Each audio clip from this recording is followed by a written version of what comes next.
Hello everyone, it's Frank again, and today's video will be a little different than what you're used to. We're not really doing anything to the ATVs, the budget mud truck, the Jeep. We're not really riding them. We're just going to go over what has been done to them so far and give a little overview of their current state. Here are some timestamps so you can skip to the part that you care about.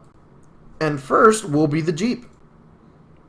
All we really did to this so far is just a tune-up to the engine, and we started removing things from the tub to begin working on it. So let's take a trip down memory lane to the day we drove it off the trailer in front of my house with no brakes. No?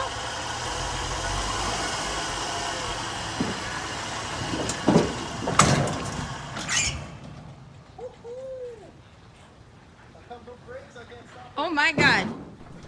And this is how it looks today. So far, we've removed the seats, the windshield, the dash, the steering column. Pretty much everything that's in the tub is going to end up getting removed. Now, the reason we're doing that is because we plan to completely remove the tub from the chassis and patch up all the holes, and most importantly, strengthen the spots where the body mounts are, which are in pretty bad shape right now. So, although we currently haven't done much content with the Jeep, there will be a lot more to come in the future because frankly, it takes a lot of work to get this thing up and running how we want it. Now, onto the ATV we call the Arctic Cat. On this one, we really haven't done too much changes to it, but the changes we have done are pretty impactful. It looks completely different from when it was stock. The four main things done to this was the snorkels, the wheels, the radiator relocate, and the brush guards. For the snorkels, we went off some stuff we found online, and it really wasn't too difficult once you figure out how to route that spa hose all the way from the rear of the belt to the front where the other two snorkels are located. The wheels and tires, we just had to swap out those tiny little wheel studs Arctic Cat keeps putting on their ATVs for years and years and hasn't changed them, and replaced them with ones from the same diameter but slightly longer made for Kawasaki's. After that, it was just a little fender trimming so they wouldn't rub. The rad relocate, we just followed the instructions, not difficult at all. The brush guards were a little bit more of an issue because they weren't really made for this specific model, but a little welding here and there, and they worked just fine. The winch I'd rather not talk about, seeing as we're on the third one, and for some reason we keep burning through these Harbor Freight Badland winches. I don't know why. Luckily they have a good return policy. This ATV has really gone through some pretty bad stuff, not to mention it's been drowned in muddy water more times than I can even count. And it always comes back like nothing happened. Just listen to this engine starting up and tell me that sounds like an engine that's been underwater more than 10 times.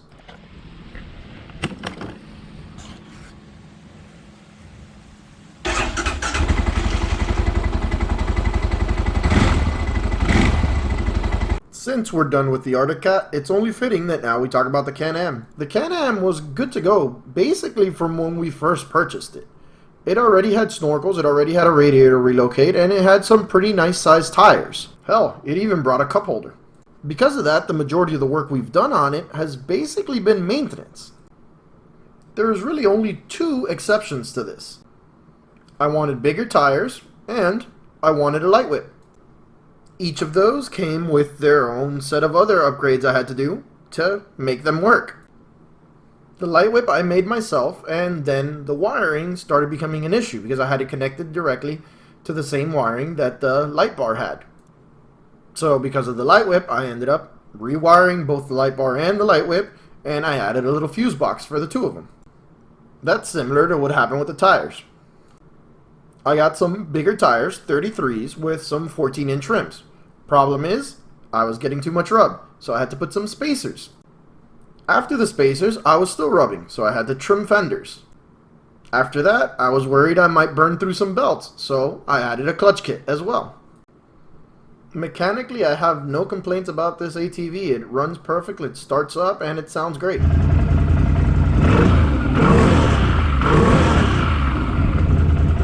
Finally, we get to the truck that started it all, the budget mud truck.